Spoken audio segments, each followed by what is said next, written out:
Halloween 3 is directed by Tommy Lee Wallace and tells the story of a doctor who's undergoing an investigation on the Silver Shamrock Company with a former patient's daughter, and figure out that the company is distributing masks that turns kids' heads into bugs and snakes, and they're planning on doing a mass murder when the kids watch their commercials on Halloween night for Halloween reasons, for the Halloween spirit back when it was about murders and stuff like that and sacrifices. They want to bring that aspect of Halloween back to the new age, and we got Halloween 3 Season of the Witch.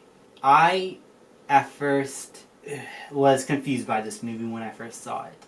It is a weird movie, and mostly the initial response to it when it came out was that it's bad because it doesn't have Michael Myers. And I was always confused by that also. Where is Michael Myers? He only shows up in commercial form because the actual first film is a thing in the film. Like, it's in commercials.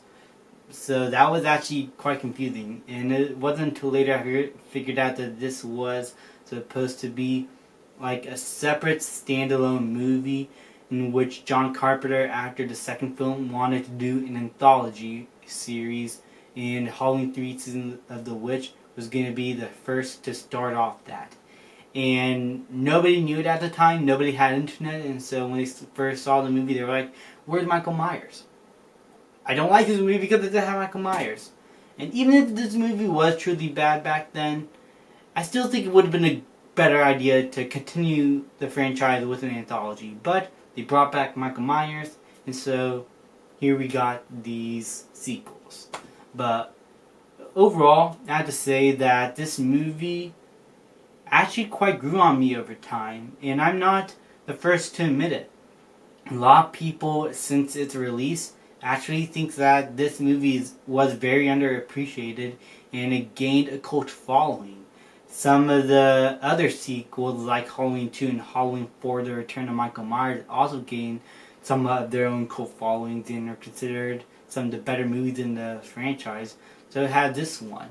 And this is probably the one most considered to be the most influential in terms of gaining that much of a cult following. Because it is a much more unique film than in any of the others. Like, you got Irishmen with Stonehenge turning kids into bugs and snakes. It was weird. And you got Tom Atkins banging a 20-something-year-old woman, which that's kind of weird, but at least it is legal. But this movie is just weird. And you got these robot henchmen with slime for blood, and you got weird toys men getting their eyes squished into their heads. You got women getting lasered in the mouth by a toy thing in a mask. I mean, this movie just goes all out in many places, and I quite admire the movie for that. Though there are a few scenes that in the first act which I do consider boring and too exposition heavy. But when they get to the actual mystery aspect of the film in the second act, in the third act when everything gets real crazy, even though it is weird, I actually quite enjoyed it. Because it was constantly entertaining. There was always something that's going on.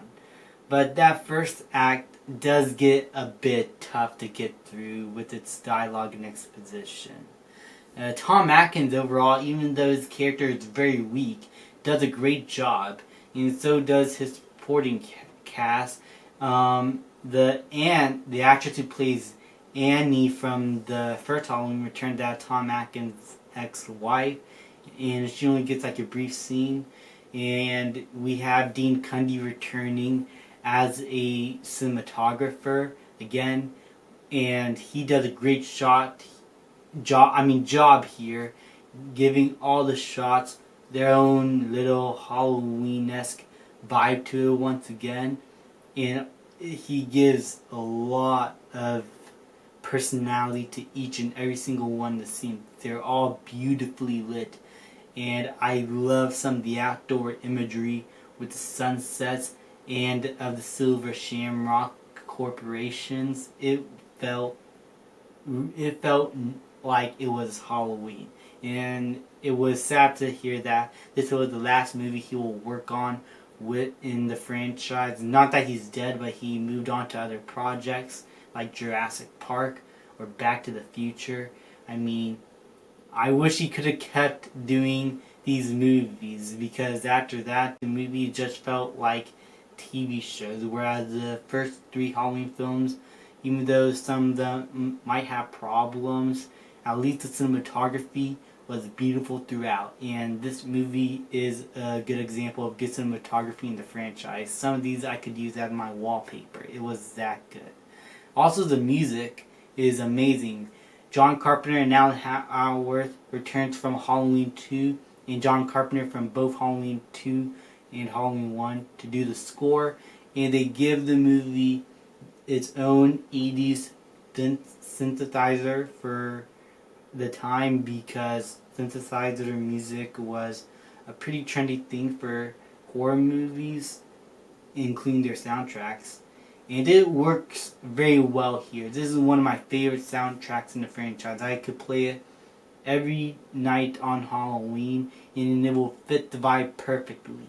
And it fits the entire vibe of the movie as well, giving it a very retro-esque and claustrophobic and unsettling feeling with many of the scenes, while also adding itself a bit of fun to it in this weird adventure.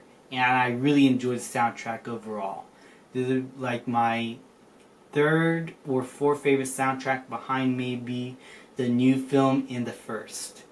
And overall, I have to say that I still had a pretty good time overall watching this film after this many years. It does have problems with its characterizations, and that first act can get very clunky to get through.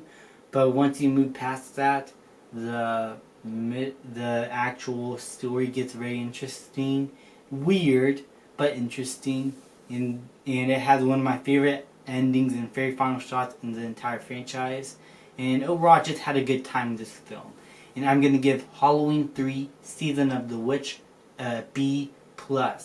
I would rank this a little under Halloween 2, but because it's not too much of a downgrade, I'm gonna give it that same grade. Anyway guys, thank you so much for watching. Please like, subscribe, comment, and I'll see you guys next time.